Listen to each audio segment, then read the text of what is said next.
back, and I am here with fellow entrepreneur Lisa Mitchell. And I'm so glad to be here tonight, you guys, because we are doing a show on entrepreneurship, which is one of the hottest topics across the country. College students are studying entrepreneurship more than ever. People are leaving their jobs, quitting their jobs, taking chances in life, and pursuing their dreams to become entrepreneurs. And I wanted Lisa on tonight because it's a topic we're both really passionate about. And Lisa, I'd love to start out by kind of talking to you about, what is it about being an entrepreneur and the thrill of being an entrepreneur that really attracted you? And also, if you wouldn't mind, talk a little bit about what you do and what your business is. Okay, great. So first of all, my business is Strut Fitness, and Strut was designed to empower women to live healthy lives through nutrition and exercise.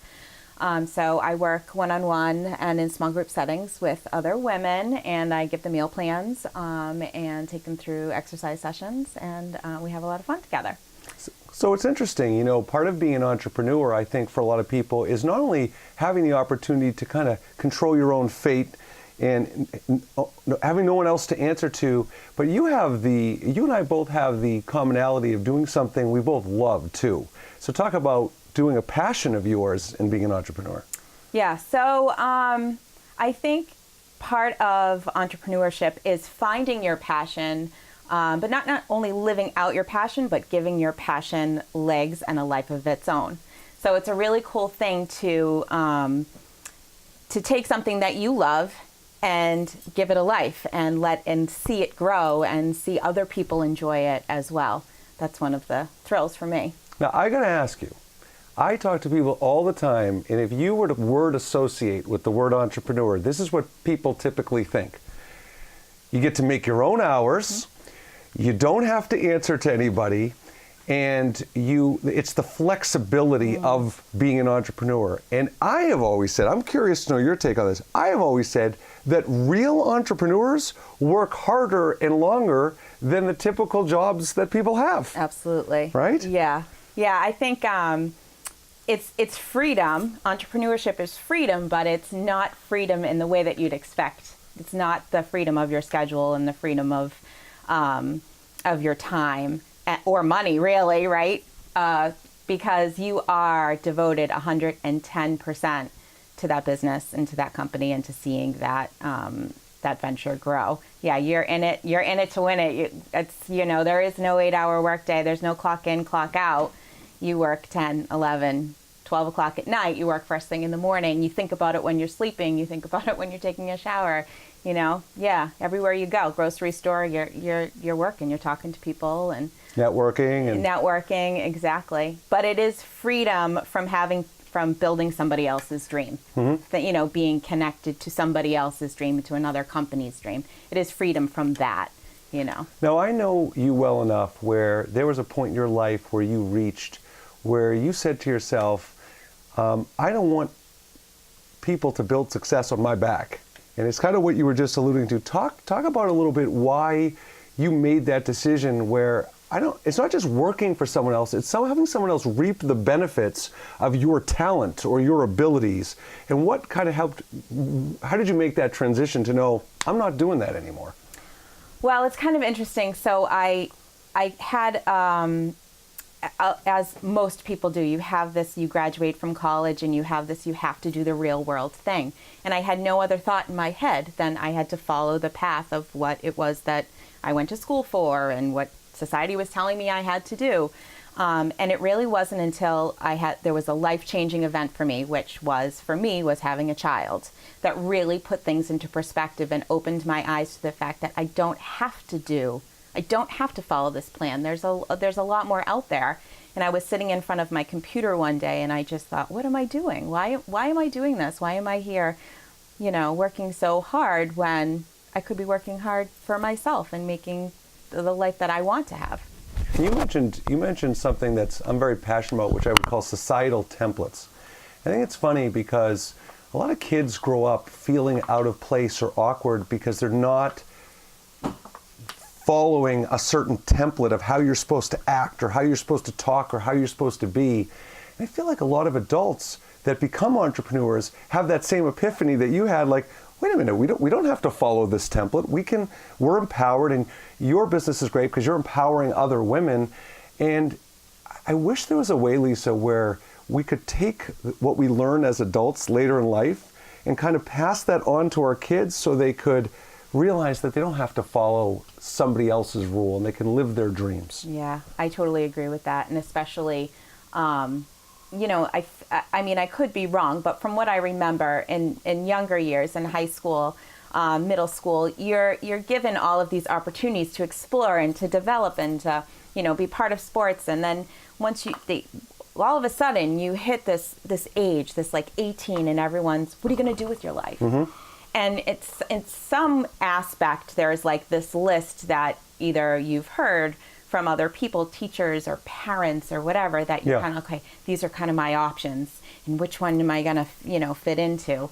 So I'm actually growingly more a fan of that year, that gap year that kids are having. You know, years ago, if you'd asked me, I'd say absolutely not. You got to go to college. Me but too. Now, I think we really need that time to kind of seek out what your passions are, what you're good at, what are you good at, what do you like, not necessarily what do people think that you should be good at or what you should like, you know? Well, not only do I agree with you, but I find that, you know, when, you know, Michelle Obama drew attention to that gap year thing for her daughter, the Obama's daughter doing gap year, it's interesting to me because kids go right from high school to college, and then right when they're done college, it's like, gotta get a job. What are you gonna do? And parents put a lot of pressure on it because we just paid $200,000 in college tuition, and now you better go get a job. Where there is really no room to breathe or process or develop those dreams and ambitions. So I totally agree with you on that. Yeah, I mean, and if I had an ability to do that, it may not have taken me so long to get there. I feel like there was a point in which when I said, wait, what am I doing sitting at my computer? That was the time for me that I was like able to process, okay, what is it that I really want to do? What is it that I'm really good at? Where is my groove, you know? So. And you know, it's interesting, you talked earlier about developing a passion with entrepreneurship. I actually strongly believe, and I'm curious to know your thoughts on this, about I don't think you can teach entrepreneurship. I think entrepreneurship can be developed, but I don't think it can be taught. And I'd be curious to know, what do you think are the qualities or characteristics someone has to have an entrepreneurial mindset? What do you think those qualities are? Well, first, I think you cannot be afraid to take risks. I think that's the first and foremost. I mean, if you're afraid of failing, it maybe not be for you, you know, because you're going to fail. You might fail a couple times, but you have to be someone that is okay with that and know that there's learning involved in your failure, and be able to not be beat down by that, or be beat down by people saying that you can't do that or you shouldn't do that. That when things happen or things don't work out, you don't get that job or that client that you wanted, that you like self-reflect on that. Okay, what could I do better? What, you know, how can I improve? What are the things that I can learn? Secondly, I think that you have to have a passion for learning. You have to always be willing to seek opportunities and to grab opportunities when they come, and know that there's something in it for you to learn. You have to be able to be willing to take courses or you know, do self-development on your own terms and on your own time, and not someone else telling you to go to this conference. You have to be able to want to do that. And I think you have to be a hard worker. You have to be okay not working 9 to 5 and not being able to clock out and not being able to leave work at work. Well, I see a lot of parallels in entrepreneurship to the sales profession, and a couple of examples are the sales profession has so many ups and downs. You know, you can have a great week, you can have a bad week in growing, you know, your business or your success.